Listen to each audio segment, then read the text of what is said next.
President Donald Trump recognized Jerusalem as Israel's capital. This happened late last night. He said he would begin moving the U.S. embassy there. Listen in to what he had to say. After more than 2 decades of waivers, we are no closer to a lasting peace agreement between Israel and the Palestinians. It would be folly to assume that repeating the exact same formula would now produce a different or better result. Therefore, I have determined that it is time to officially recognize Jerusalem as the capital of Israel. All right, we cannot underscore how important this decision is for the Middle East. While Israeli Prime Minister Benjamin Netanyahu welcomed the move, Palestinian Authority President Mahmoud Abbas said that the announcement was tantamount to a U.S. withdrawal from the peace process. World leaders from across the globe have denounced this move and warned of fresh violence in the region. In fact, 8 Security Council nations have demanded an emergency meeting to discuss President Trump's decision. To understand the gravity of the situation and the implications of this move, we're joined this morning by Raj Bhala, professor at the University of Kansas, senior advisor at the Denton's law firm. And Raj, of course, also writes our monthly column On Point. He's been following the developments very closely. Professor Bhala, good morning, or rather good evening to you, because I know it's late night. We appreciate you finding the time to do this. Can you talk us through the implications of this, not just on the Middle East peace process, but what it means for geopolitics across the world? It's a pleasure. Thank you for having me. Well, first, from India's perspective, India has long enjoyed excellent relations with both Israel and the Arab states across the Middle East.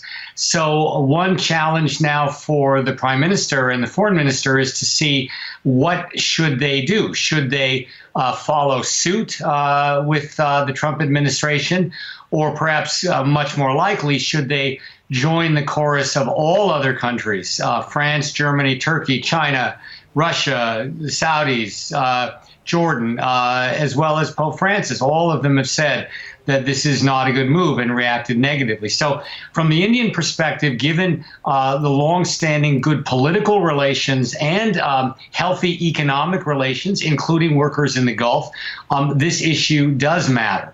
Then I think you put your finger on it perfectly, that this raises the question in minds across the world.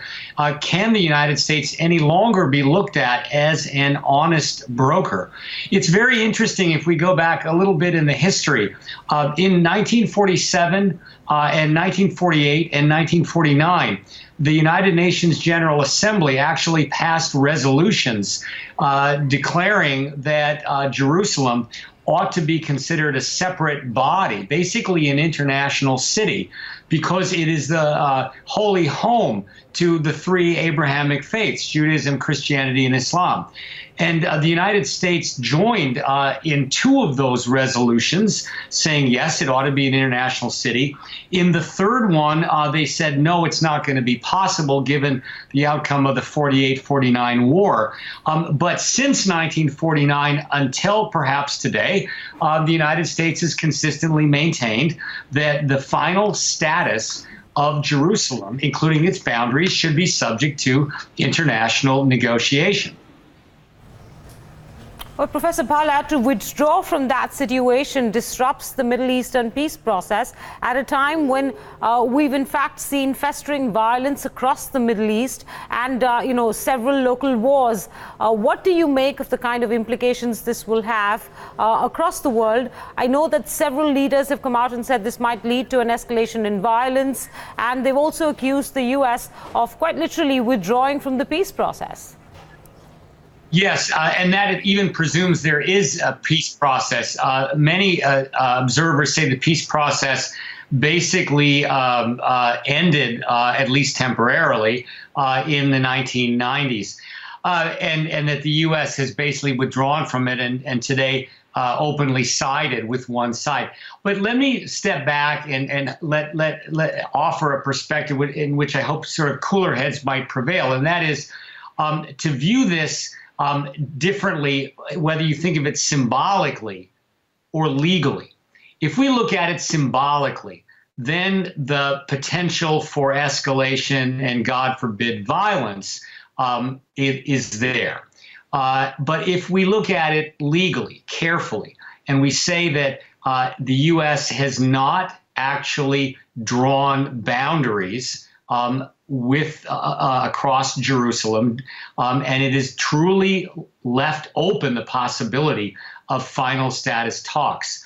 If we can try and focus on some of the subtleties, then it's possible that maybe cooler heads will prevail, and it won't contribute to an escalation of violence.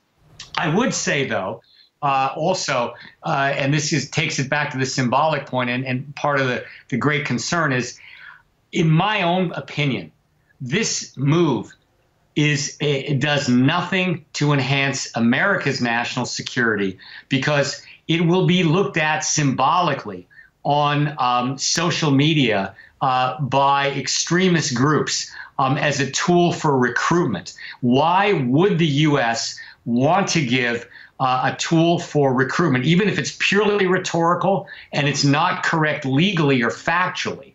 Why would the U.S. want to give a tool for recruitment to extremist groups?